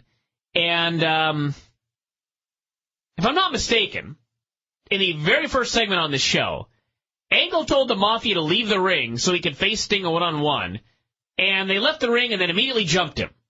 So, what babyface in his right mind would trust the main event Mafia after that happened? That's a very good question. There's no babyface in his right mind. I'm actually even more appalled that they would announce that the main event would settle their main event war for once and for all, and I didn't even realize it until the segment later. Not to mention that if things had gone according to plan, and I had noticed it the first time, that still would have meant they announced the main event to end their top feud with a 90-minute build. Yeah, exactly. Garbage. And it was actually only an hour build. And by the way, we're only got 5 minutes left, so we got to hurry. So then we had the machine gun storming out when Bubba told him to leave, which was funny. And we had a graphic appearing on the screen saying, in 7 minutes, they were going to open up a briefcase. We had more talk. Kurt was backstage with the Mafia and sent them packing. Then we had backstage with the beautiful people and the fake Sarah Palin, where we had more stuff about them going to the White House. Then we had back to the briefcases. We had Hernandez getting the world title shot, which it took about 10 minutes to reveal. And then they announced that Curryman had been fired. But because this is pro wrestling, and because in pro wrestling every Japanese person has to be retarded, Curry had no idea what was going on. No. So they had to take him backstage and explain to him, and he finally was ranting and raving and screamed, "Lauren, one more dance!" And then he was taken out, and that was at least funny. And then they had a graphic for Curryman, 2008 to 2008, we hardly knew thee. Yes. So I laughed, but at the same time, boy, did they ever make a fucking mockery out of this whole deal. Indeed. The whole deal, someone losing their job and all the risk they had greatly taken was turned into a giant joke. Running low on time here. It has been 37 minutes, by the way, since the last wrestling match. And after waiting 37 minutes on total nonstop action, let me repeat that. After waiting 37 minutes on total nonstop action for a wrestling match, what did I get? Christy Hemme and Sojourner Bolt. Right. Who got longer than Alex Shelley and Jay Lethal. Almost twice as long. This sucked. This was a bad match. Christy Hemme is horrible. Sojourner Bolt, I met her actually in Derby City Wrestling. A very nice girl. I very much like Sojourner Bolt. She's very green. This match was bad, and it went 4 minutes long. And then afterwards, after Christy won, the highlight of this, by the way, was Christy Shorts. After she won, she offered a handshake, and Sojourner Bolt beat her up, and that was the end of the segment. Yeah. You spent more time talking about that than I thought it deserved. Then we had the, let's see, where are we? Then was the Curryman stuff. And then We've got 2 minutes to finish this. The main event was Kurt Angle versus Bubba Ray. They were emphasizing this is a one-on-one match, which is apparently such a great novelty that it had to be emphasized over and over and over again. They cut to the announcers who were sitting there in front of the crowd, and with graveness in their voice, they announced, "This is a one-on-one match." In fact, Mike Tenay's exact quote was, "If there ever was a definition of a one-on-one match, this is it." Yeah. This one. So, anyway, in matches in TNA where there's crowd brawling at least once per show for an extended period of time, of course, in this match, it ended up in a count-out, which actually was not a count-out. According to Don, it was, and I quote, "a disqualification because they couldn't make it back to the ring." That's what Don said. So, they brawled backstage. Bubba went through a wall. He bled like a motherfucker. They brawled outside. Of course, here comes the Mafia. The dipshit babyfaces actually left. As fucking stupid as they could be, they left. So they beat the shit out of Bubba with pipes, chairs, plunder, metal. And frankly, Bubba, the dumb shit, got what he deserved. But anyway, Sting was watching on, and then he turned and walked off. And Bubba was left pretty much dead in a bloody heap. And it was a heavy angle to head out to end the show. Bubba apparently is not back next week, so good for TNA. They did something right. But this was aside from the James Storm thing, the only shining beacon on an ungodly, horrible show. Thumbs down. Thumbs down. No buys. And by the way, if this Impact review felt rushed to you, this was in fact the exact same amount of time as all of the wrestling on this program put together. Yes. Thank God I'm done with that. To the back! Lance Hoyt faced Rhino, everybody. During this match, they announced a cage match for tonight. That's right, tonight. Didn't bother announcing it last week. Well, the funny thing was, you started to ask, why are they doing a cage match tonight? And I looked at the screen and there was no cage there, and I said, well, they're not. And then I realized, did the announcers talk about this? Because I was watching the show, and they mentioned it so quickly and so offhandedly, I didn't even realize it. They did. So, what we have here is a cage match for no reason, a main event in this show with zero build, and then even when they tried to build, they failed. Well, it gets better. They announced there was a cage match on the show tonight. They started talking about how Rhino was getting a title shot at the pay-per-view. And at that point, I was like, did I miss an Impact here somewhere? Did I actually boycott last week's show, or was I so drunk that I don't remember? So, anyway, after he won, Rhino did a promo and called out the front line. And by the way, I have no idea why Saban and Shelley are still in the front line if they hate it so much, or why ODB is there. Rhino was appalled that the heels had beaten up Bubba Ray. These dumbasses took Kurt Angle's word for it, and Rhino was offended. Rhino's angry. He should be angry himself, not the main event Mafia. So then he plugged the cage match tonight, and then AJ started talking about a tag team battle that would take place later this evening. And at this point I thought, is it asking too much for you to open the show with a graphic of all the matches that are going to be taking place on this Tonight Show? Is this too much to ask? Clearly, yes. So then, God is my witness. after this was over, they put up graphics for all of the matches that were going to be on the show tonight. They put up the graphic after everybody had talked about the matches. Yes. Why would you not put that up first and then have the people talk about it? I don't know. Because that seems like such common sense. Be doing something right. In TNA, they do everything wrong. It's like the most common sense thing that you open the show, you show a graphic of the matches that are going to take place tonight, and then the guys cut promos about said matches. You know what's funny? They're cutting promos about matches, which you assume are tonight, but you don't know, and then they show the graphic. You know what's funny about that? That's how it works in literally every other sporting event on the planet Earth. Did they show the graphic first? If you turn to watch a football game, you will see Denver Broncos versus Indianapolis Colts. And then two men will talk about it for a while, and then the game will begin. Amazing. Yes. This is a high concept. Yes. I also must add, during this graphic of showing all the matches, they put up a women's tag match and announced that this match was signed because of what happened on ODB's angle earlier today. Which they had not shown yet. Then they moved on. Yeah. I was left thinking, okay, they said it was earlier today, therefore this could not have been something I missed last week. So all we know is that something happened on ODB's angle, and I thus must care about this match. Fail! Then we had Borash interviewing Angle, who promised bloodshed and a special guest later on. Crystal interviewed the Machine Guns. I think it's Crystal. It's either Crystal or Lauren, which is the one that I like. I think it's Crystal.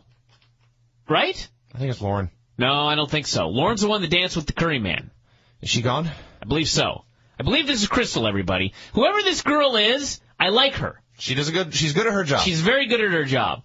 So anyway, of course, they embarrass her several times every week. They did. They embarrassed her. The Machine Guns actually cut a promo about how awesome they were, which in fact made them more awesome. This does, however, bring up a question that somebody, maybe it was Lance that brought this up, or Contreras, somebody brought this up, but at the pay-per-view, Mick Foley said that he was going to deal with Alex Shelley, but not tonight, Thursday. And then the girl said, Thursday? As if she did not know there was an Impact on Thursday. Yes. Well, anyway, Impact came on Thursday, and he didn't deal with him. No. And in fact, he put him in a tournament to earn a shot at the X title. Right. And that was another Thursday later. What? And he still has not dealt with him. Yeah, this is bad, but they were funny. The Guns were awesome here. They mentioned that they are both in the X title tournament and could meet in the finals, at which point they simply said it was win-win for the city of Detroit, and Saban noted that he was a 4-time X Division belt, and his partner Alex He was a 4-time belt? I'm sorry, 4-time champion. 4-time X Division champion, and he noted his tag team partner had not had a chance to win the title yet, but he said, he turned to him and he said, if you do ever hold that gold, I want you to savor that flavor. And then he just turned and looked right into the camera as if he had just spoken profound wisdom. Yeah. He was great. So then we had the Guru Chris Sabin match with the Sheik watching from the stage. And this was one of the best Impact TV matches in months. Yes. They actually got like 5 minutes, believe it or not. Wow. Which, to be fair, for these guys is like 8 minutes. Well, that's all the stuff they do. It was a great match. Yeah. And Sabin won with the cradle shock. And I gave this 2 thumbs up. I'm going to do this. My only minor complaint. No. What could you possibly complain about? We just watched a Chris Sabin heel promo. They've been trying to turn him heel, and he was working as a babyface here. This was awesome, and I actually wrote down these words, hey, TNA, more of this. Yeah, but you don't understand, Vince. They're supposed to be babyfaces. That's why he worked as a babyface. I see. Then why did he cut a heel promo? Never mind, let's move on. Because they're tweeners. I see. But he's supposed to be, they're in the front line, so technically they're babyfaces. They're written to be babyfaces. Even though they hate everyone on their own team. They're completely incompetent. It's a poor writing, true, is my point, yes. Then it went off the cliff. Actually, that was the end of the show, yes. Sarah Palin bullshit, said the women needed a makeover, and Billy was trying to spit out that this was not the real Palin. They wouldn't listen to him. He couldn't get it out, which was the funny part. I mean, he just couldn't get it out, which, what?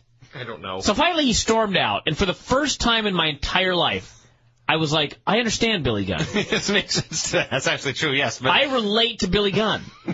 Indeed. I just can't believe that they've gone through all this time for the Sarah Palin appearance and the Sarah Palin makeover, and they didn't bother giving the beautiful people the Sarah Palin haircut. The haircut? Sarah Palin's... They're not cutting their hair. Okay, fine. You didn't want to see them with the hairdo? There's more questions that I have that I will get to in the next skit. That I will accept. So, we had Christy Hemme on ODB's Angle, which was an all-time horrible moment in the history of this business. This was so bad I don't even really want to talk about it. I'll just share two things towards the end. One, I agree with you at its level of poor entertainment value, but in the middle of this historic zenith, Christy Hemme said, and I quote, "I feel so blessed to be in TNA." And then there was a fight at the end, which I can only compare to an SCTV or Saturday Night Live or Mad TV sketch trying to make fun of pro wrestling. No, that is giving this too much credit.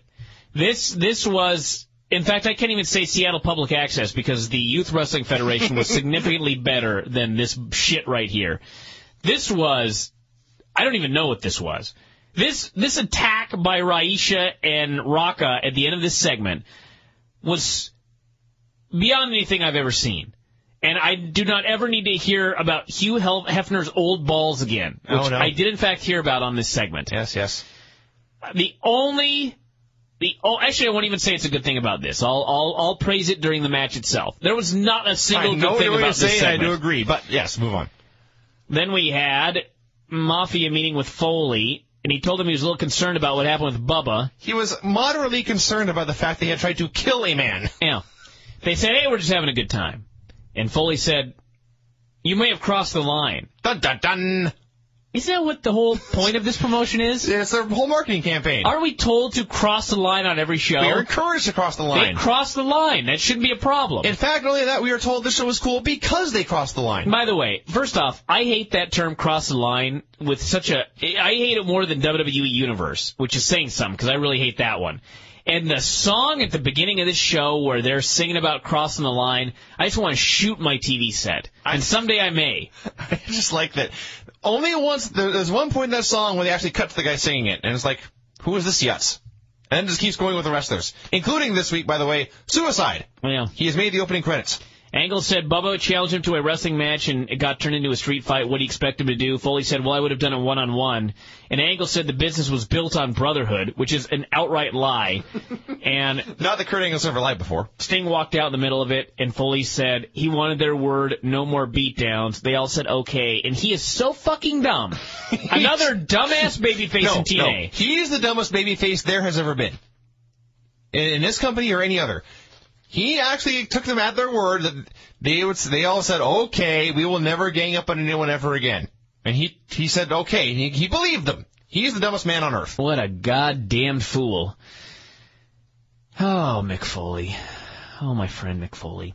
Then we had a rough cut segment with Robert Roode. The supposed Wall Street maven was talking about how he grew up modestly and worked for pennies on the indie scene. Hopefully there will be more to this story. He also, the other two things I got out of this were he said he liked hockey, but not monster trucks or G.I. Joe. And he never said this, but it was clear in photos he had one sweet afro at once upon a time. We then had the segment I hated more than any segment on this show by a significant margin. It made me not want to ever watch this program again. Actually, that's later on. Hold on. Yeah, this is just a tag match. This was just Steiner and Booker T against Morgan and Abyss. So, anyway, they had almost all of the heat during the break. Morgan made a comeback. Sharmell ran over to break up Abyss and Booker and took a phantom bump. And this distracted the ref. And then Booker hit Matt in the leg with a pipe, hit the axe kick for the pin. Morgan was out of position. It looked bad. And the heels outsmarted the babyfaces again. The two funny things here were, one, Booker T broke up a pin, and the announcers noted, well, there's the experience of Booker T. Experience. I guess if you'd only been in one tag match, you wouldn't know, hey, my partner's being pinned. I should stop them. Two, not only was Morgan out of position for the axe kick, Booker T noted he was out of position and went to hit different ropes, and so Morgan turned to get himself back into bad position. That was bad. They plugged the Brutus Magnus debut again, and I'm not from the UK, as it's probably pretty clear, since I don't. Anyway, I'm not from the UK here, but the reason they're bringing this guy to TV so early is they're going to have a UK tour soon, and they want a guy from the UK on the tour. Sure. So if that's the case, why would you not use his real name or his UK version of the Gladiator's name? Don't know. Why would you give him a new name? I have no idea. That's the stupidest thing I've ever heard. it's I'm trying to think of an equivalent. That's like if I'll just say, okay, I'll use this. Let's say that TNA was based in the UK and there were all European wrestlers and they had a women's division and they wanted to bring in a female star because they were going to tour America. They wanted to bring in an American because they were going to go to America. And so they hired Gina Carano and then named her Bambi McFlanagan. Well, that would be dumb. Why would you do that? I personally wouldn't. Why did you change this guy's name, TNA? Why did you give him a fake name? If you're using him to... I don't know. There's two very minor things and here. Brutus Magnus? Well, that's also a horrible name. But there was a moment here, I think somewhere around the Bobby Roode rough cut, but they put up in 12 minutes. Yeah. And it would be, I think they were plugging the Angle tribute to Jarrett. But then there was a tag match, and then the tag match ended, which means at the time they put up this promo of what happens in 12 minutes, they knew exactly how long that tag match was going to go. So thankfully, things worked out conveniently for them. That's negative. Here's a positive. They were plugging some TNA live shows, one of which was apparently taking place at a building called, and I am not making this up, Bojangles Coliseum. Which, if there is a TNA Impact 2 video game, I demand Bojangles Coliseum be like a hidden ring you can get. That would be awesome. Then the show just got lame. Angle came out for the Jarrett deal to talk about Jeff Jarrett's history. He talked about his time in WWF and WCW, mentioned his tag team with Owen Hart, and the fans chanted, Owen! And they were all happy or sad or whatever the case might be, respectful of Owen Hart. And then Angle started talking about the history of TNA, and he doesn't even know TNA history. As he said, it all started with a 2-hour primetime show.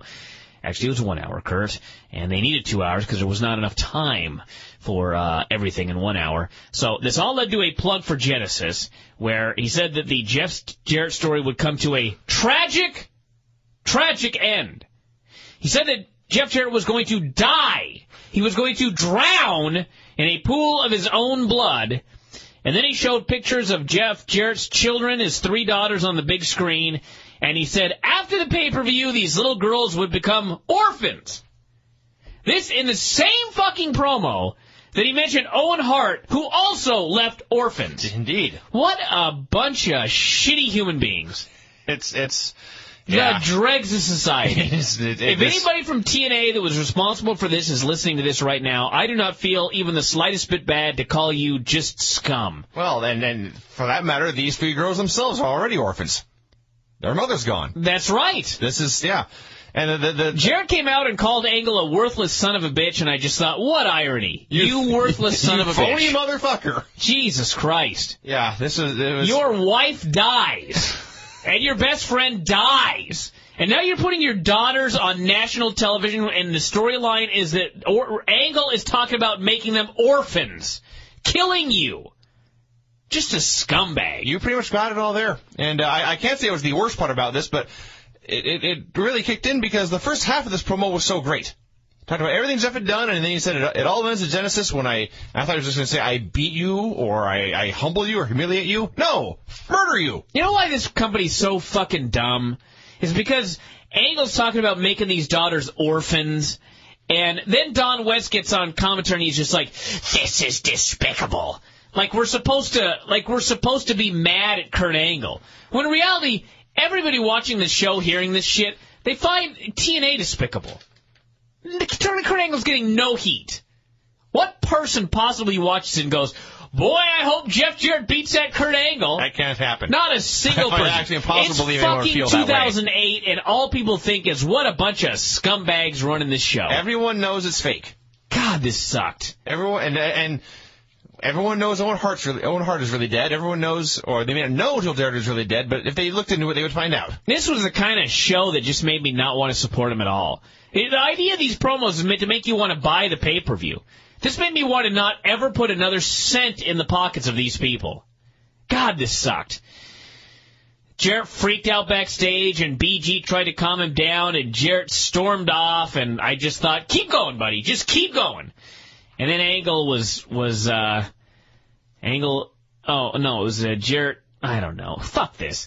We had Kiyoshi, who was Akira Raijin of All Japan formerly, now debuting as a low-rent Great Muta, doing all the stereotypical Japanese spots, like the karate kicks and the nerve holds, and he looked fine, nothing spectacular. He did not look like the Great Muta. Got the pin over, I don't even know, All Consequences Creed. So, on the bright side, they at least are smarter than WWE, which beats everybody in their debut. Yes. So, there you go. And speaking of the bright side, there was a point here where Consequences Creed came down, and his music was blaring, and he was greeting fans, and there was a white guy trying to dance, and boy, was he failing.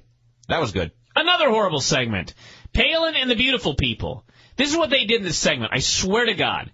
They took the Beautiful People, and they took off all of their makeup, so that everybody watching at home in HD could learn that these people really aren't that beautiful and look like most girls you'd see at the gym. And there are actually girls at my gym that look better than, I won't mention any names, but a couple of these girls here without their makeup on. And why? Why would you go on national television in HD and tell everybody, you know these girls that we've been pushing as beautiful all this time? They just look like anybody else. They're just girls. Typical. They just work out a lot. Yes, that was... I recall Paul Heyman's quote about saying part of being a great promoter is accentuating everyone's strengths and hiding their weaknesses.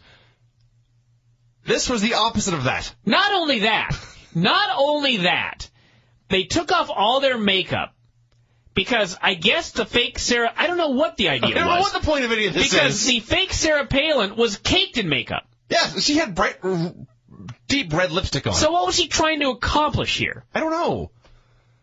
None of this makes a damn lick of sense. Unbelievably. We don't know why they put the beautiful people on TV with no makeup. We don't know why the beautiful people believe this is Sarah Palin. We don't know who the Sarah Palin impersonator is or what her goals are. Most importantly, we don't care.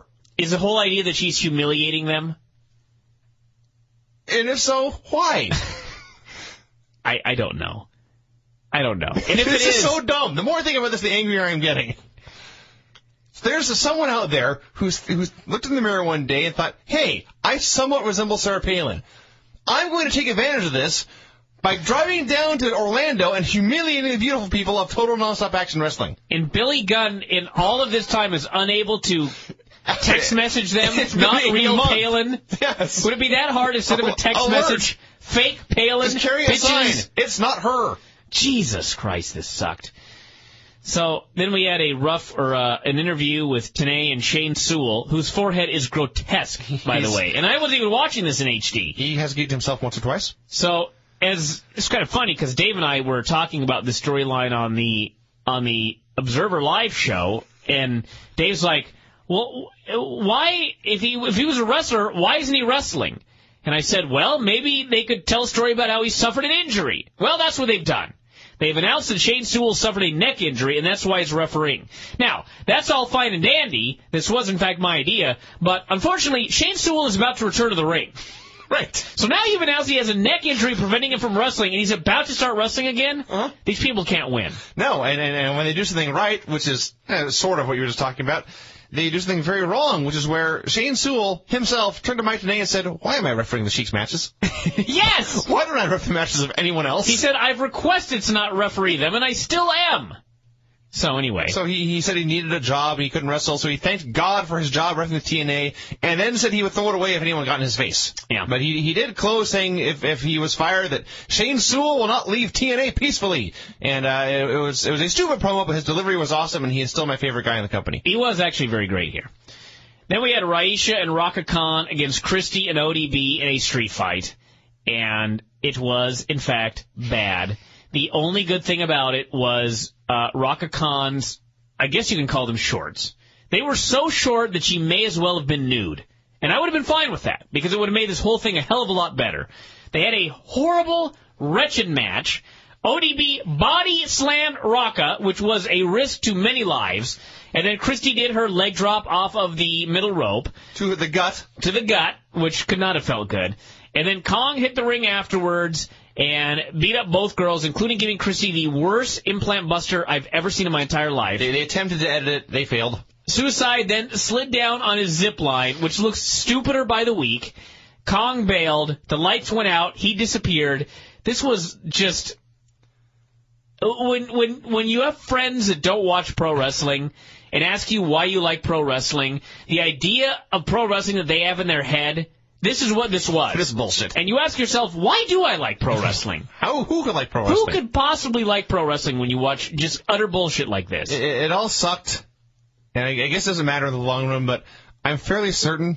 I think this is Rocket Khan's first loss, and they just killed her. Yeah. They just beat the crap out of her and left her laying, and she's humbled now, and it accomplished nothing. Just have her do Playboy. What a pig. I'm not, though. I'm seriously. That is her strongest strength, is her body. Yeah. Any movement of the body is a negative. Or speaking. Now we are pigs. We are pigs. I was going to make a comment about what I think of her potential lovemaking skills, but I will not go into that. But I will just suggest poor. Now, she does work out. Move on here. So what? Just saying.